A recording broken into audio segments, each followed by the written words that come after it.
ప్రపంచంలో సైన్స్ సమాధానం చెప్పలేని ప్రశ్నలు ఏవైనా ఉన్నాయంటే అవి ఎక్కువగా దేవాలయాల దగ్గరే మొదలవుతాయి. ఇవి కథలు కావు, కల్పనలు కావు, మూఢనమ్మకాలు అంతకంటే కావు.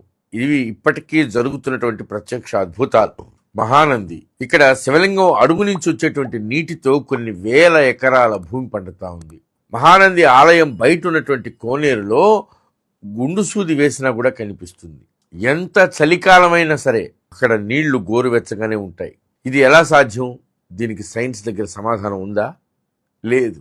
ప్రకాశం జిల్లా పొన్నలూరు మండలం కే అగ్రహారం కాశీ విశ్వేశ్వరాలయం. ఇక్కడ శివలింగం క్రింద నుంచి ఉబికి వచ్చేటువంటి నీళ్లు 14 గ్రామాలకి తాగునీరు. శివుడు కేవలం దేవుడు కాదు, జీవనాధారం.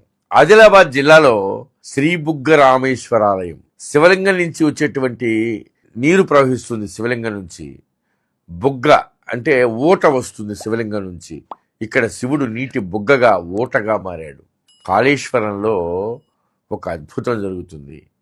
కాళేశ్వరం దేవాలయంలో నంది ఉత్తరాయణంలో ఉత్తరముఖంగా, దక్షిణాయనంలో దక్షిణముఖంగా తిరుగుతాడు. రాయి కదులుతుందా, లేకపోతే కాలమే కదపుతా ఉందా?